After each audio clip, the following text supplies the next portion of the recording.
Modern Horizons 3. It's looking like an absolute banger, and it's all fun and games until you talk about the product that might be a ridiculous flop. That's right, there's a ton of good to talk about with the upcoming Magic release, but I got a hot take on what might be the absolute worst product in the set, and for multiple reasons too. All right, let's get into it. Those who have been following the channel for some time know that when it comes to Modern Horizons 3, I'm extremely excited. I love the modern format. I think it's wonderful. And while I don't necessarily want to see a Commander subset in my Modern Horizons set, I think that's just a miss from a flavor standpoint. I get it. It's going to sell boxes. People are going to buy it. It's popping off like crazy. I understand the sales aspect of it. I know why Wizards of the Coast does it. I don't need you to tell me, but if you want to, I'll still listen to in the comment section below. However, I do think that there is a product, and it happens to be a Commander product, that I think has the potential to be a massive flop. So I want to update you guys all on the Modern Horizons sell-through rate on the secondary market, talk about the products, their prices, and then get into this potential disaster that I see coming. And yes, that might be a bit hyperbolic. Nothing from Modern Horizons 3 is going to probably truly be a disaster, but I can tell you that because of multiple things I'm seeing, this product is definitely underperforming what it maybe should be. But without further ado, I do want to take a look at all of Modern Horizons 3 and how the set is selling, and to do so, we head over to none other than cardboardfinance.com, the application built right here at Hometown TCG and supported by the channel members, where we track every single sold listing of sealed product on TCG Player and get us a beautiful history of Magic the Gathering releases as they pertain to, the whole life cycle of the secondary market. It's a lot of fun, and Modern Horizons 3 is really coming along nicely. We're still in the time frame that I would consider to be the way too early pre-release, but we are led by the none other than the Play Booster box, which, for those that weren't following along, was not on my radar. The Commander deck set, when it's available, generally is the best-selling product of any given set, especially when the Commander deck set seems to be as hype as it is in Modern Horizons 3. But it warms my heart a little bit to see the Play Booster box being the most sold product in the release at an average price since its inception on the platform of $257. Now that's come down recently over time. I have loved to see the Play Booster box doing so well. I have outlined before that I love the idea of a box that I can buy, put on my shelf, use for cracking packs, and in a pinch, use to draft with my friends. We see the price trend doing what every Magic the Gathering set price trend does. The way too early pre-orders are super expensive. We don't sell any boxes. And then as the boxes become more affordable, we see a regression to the mean as to what this thing, probably should cost. I know you're going to yell at me in the comment section below. And by the way, if you're going to yell at me, if you're going to enjoy this content, make sure you check out the channel membership to support the vision here, and also subscribe to the channel, because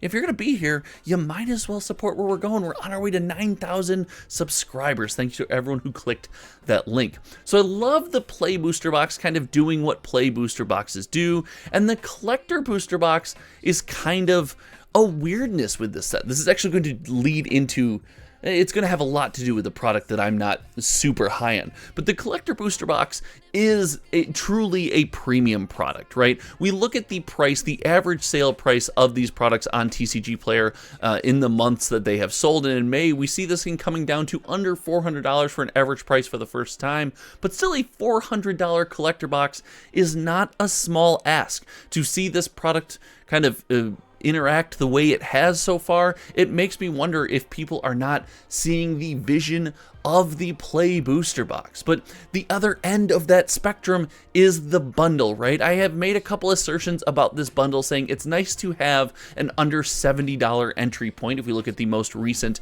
average price of the product at $69.54 and total average price of $71.97 sold for the month of May, it's nice to have a product saying, hey, people can get involved, buy this bundle at not a ridiculous upfront cost, still get some packs in their hands and get in the door. I think this is something that Commander Masters was missing, and I think would have done a lot better had it had a product at an entry level that wasn't the Collector Booster box, which is weird. Now, the big winner here, I still think, is the Commander deck set. And listen, I'm not,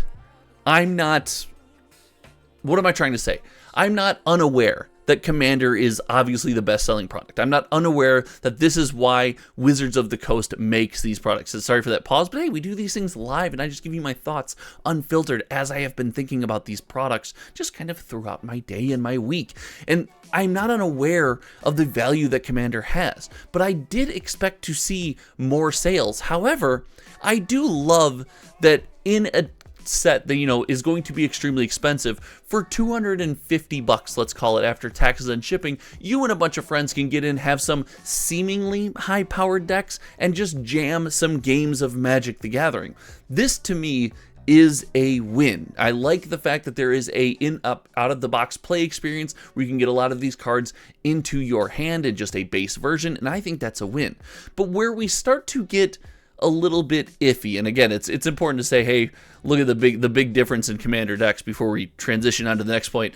You know, your Eldrazi Incursion Commander deck selling a ton of copies, maintaining a plus $130 average price, moving on all the way down to, you know, your tricky terrain, maybe your less desirable Commander deck, much lower average price, much lower sell-through rate. You buy the set, you kind of get all of these things, and again, that's why the set to me is really valuable from a play experience.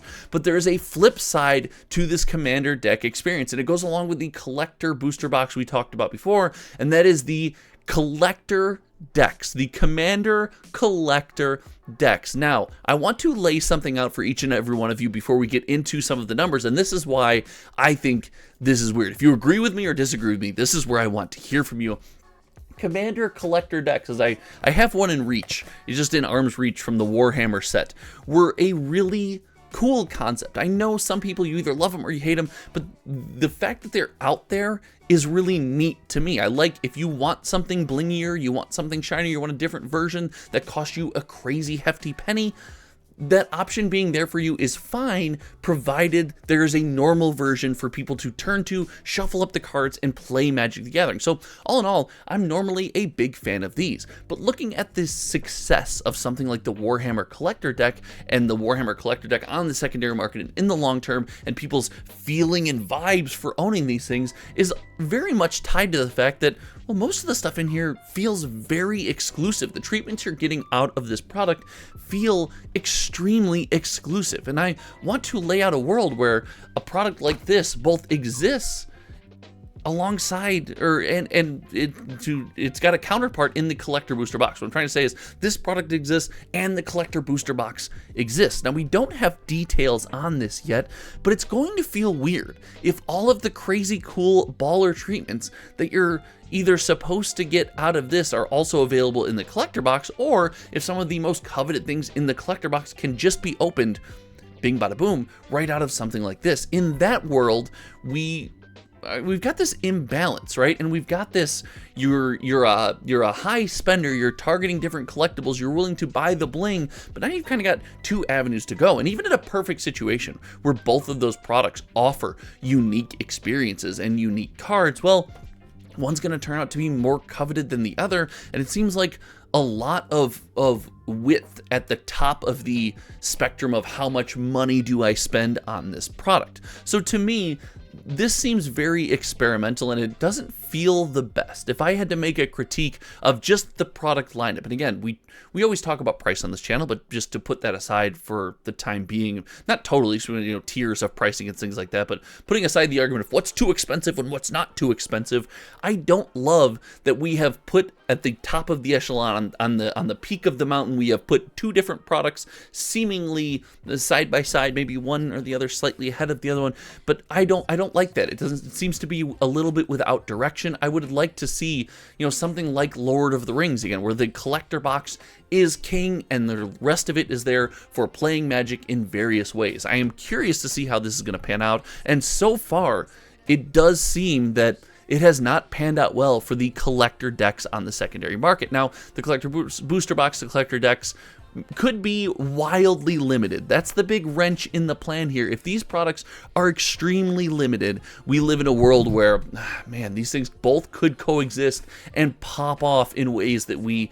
have not seen. And bet your button we will be tracking that here. Now, we see something similar with these collector decks, where the Eldrazi Incursion obviously is the most sold by a factor of 2 to 1 from the other decks, even less when you get down to the Creative Energy collector deck. People are just, you know, they're not super hyped about the product, but all in all, it does beg the question, are the collector decks going to be a flop? Is it going to be something we see like, hey, maybe they're good products, maybe they're things that if you spent your money on it, you definitely enjoyed, and I think we had a lot of that with Ravnica Remastered as well, but this set overwhelmingly considered to be a pretty big flop. Not a ton of boxes sold on the secondary market. The sell-through rate on a month-to-month basis, not very high, and those who bought into it really enjoyed it, but the overwhelming feeling from the community is this did not do what it was supposed to, and I wonder if we're going to see a lot of that with Modern Horizons 3, and more specifically, those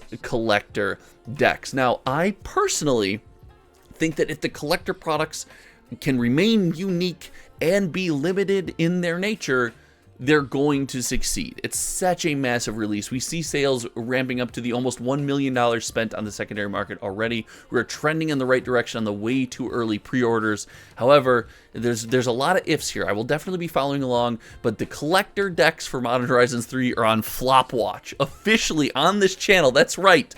On Hometown TCG right here, we're putting them on flop watch. I'm excited to see how these things pan out. I appreciate each and every one of you guys for joining today. Again, if you haven't yet, make sure you click that sub button, like this video, because it helps the algorithm, it helps the channel reach more people, and if you haven't yet, if you've never done it, share this video, share a Hometown TCG video on a social media platform, post it on a Facebook forum, share it in a Discord, because not only when I'm scrolling through those things, it makes me feel happy and I see my little thumbnail and I'm like, oh yeah, very cool, someone liked my video, but it also helps the channel grow, and that's kind of why I'm here on YouTube. So thank you so much for hanging out. Until next time, you guys know me. My name is Josh. I hope you enjoy some Modern Horizons 3 adventures, and we'll see you around. All right, goodbye. I'm not gonna wheel away today. I'm just gonna sit here. There's gonna be a logo over my face. That's just what we're gonna do.